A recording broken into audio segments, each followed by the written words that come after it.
Hello everyone! In this video we're going to tell you about the strongest champions for each lane in patch 9.7.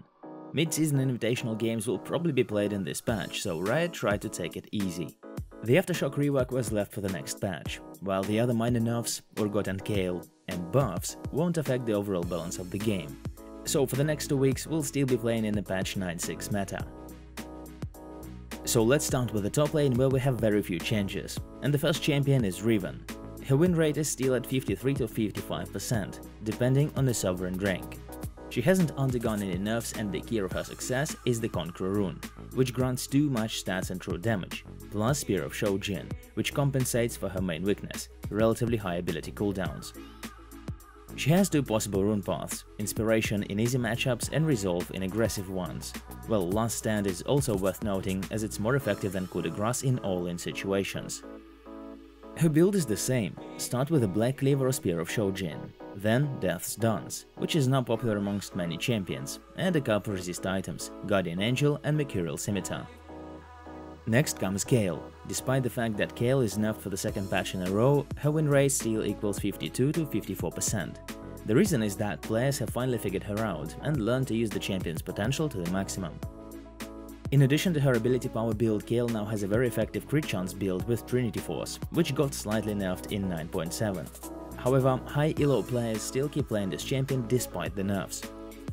As for the runes, Kleptomancy combined with Resolve and defensive rune shards is the thing now. Such a rune set gives Kayle the necessary sustain to get through the laning phase without significant losses. And after level 16 she can destroy everything that moves, no matter what runes and items she has.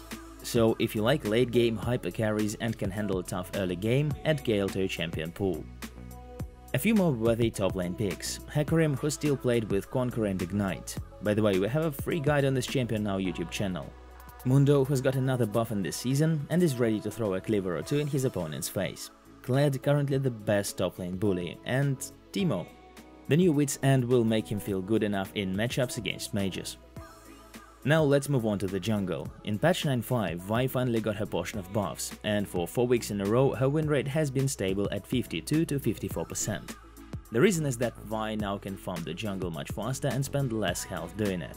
Vault Breaker deals more damage to neutral monsters, and denting blows grant higher attack speed and reduce blast shields cooldown faster. Vi's build has changed, since her auto attack scaling has been nerfed. So here it is, Warrior, Trinity Force, Sterok's Gauge, Guardian Angel plus a defensive item depending on the situation. There are a few keystones which suit Vi perfectly, however we recommend that you take Aftershock if you need tankiness during your engages, and Hail of Blades if you want to play aggressively early. Skarner. The Crystal Vanguard broke into the meta due to the buff to his Spires and the possibility of planning new jungle paths. Spires no longer appear on the minimap, so Skarner's route is now impossible to track. As for his runes, there are two options. The first one is Predator and Sorcery, if you want to focus on frequent ganks. And the second one is Conquer plus Inspiration, if you want to create early pressure on the enemy jungler. Your build also depends on the team setup. Take Cinderhulk and Righteous Glory if you want to play the role of a tank initiator. But if your team needs a fighter, build Warrior and Trinity Force. There are several champions who almost made it to our list. First, Rek'Sai and Jarvan. Both of them can make effective early game ganks, have fast jungle clear and excellent teamfight presence. Second, the strongest low elo junglers, Master Yi and Udyr. The former bets on the mid to late game, while the latter on the early game and map pressure. Mid lane. This week, Ahri is at the top of our list. She's taken the leading position due to the nerfs to her mid lane rivals. So let's have a look at her runes and items. First, the standard item set with Luden's Echo and Electrocute Keystone, which makes Ahri a typical burst mage. However, we recommend that you try Glacial Augment, which has been getting a popular pick against immobile carries. Ahri with Glacial Augment is a very strong mid laner, with a powerful laning phase and an excellent roam potential. Glacial Augment combined with Twin Shadows is a super effective crowd control tool. Your secondary path should be Domination with Cheap Shot and Ultimate Hunter, which has been buffed in this patch. Another mid lane champion is Morgana. Despite the nerf, her win rate is still at 53 to 54%. Just like Ahri, Morgana is played with the Glacial Augment rune and Twin Shadows plus Hextech GLP 800. Just make sure to change Ultimate Hunter to Ingenious Hunter. She needs enhanced cooldown reduction of her item actives. A few more worthy mid lane picks. Zed is the strongest assassin with physical damage. He received several changes in the patch before last, which empowered his laning phase but weakened his late game. Fizz is currently the strongest mage assassin, who has almost no bad matchups in mid, plus he's a serious threat to the side lanes. And two more mages. The first one is Vel'Koz. All the nerfs to his competitors have brought this mage back to the mid lane. And the second one is Rumble, who's got buffed in this patch.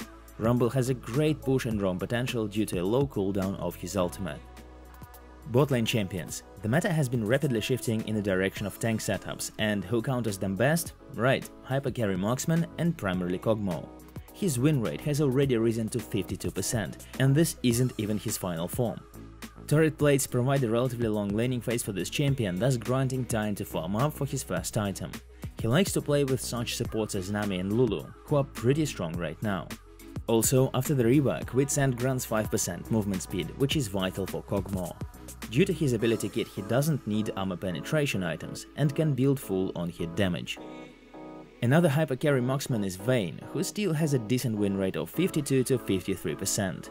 Just like Kog'Maw, she prefers to play with such supports as Lulu, Nami or Janna. Her rune set slightly differs though. Press the attack allows her to burst down single targets in a blink of an eye. The secondary path is Domination with Taste of Blood and Ravenous Hunter for greater sustain in lane. Her build starts with Blade of the Ruined King and Gwynso's Rage Blade, then crit items, Phantom Dancer and Infinity Edge. Vayne has true damage and doesn't need armor penetration. Let us also mention Jinx, who scales a bit worse than Kog'Maw, but still can shred the enemy frontline and clean up fights. Next, Utility Marksman, Ashe and Sivir. They can dominate the lane and cause trouble for the enemy tanks. And of course, Miss Fortune, who can snowball the game with her new Blade of the Ruined King build.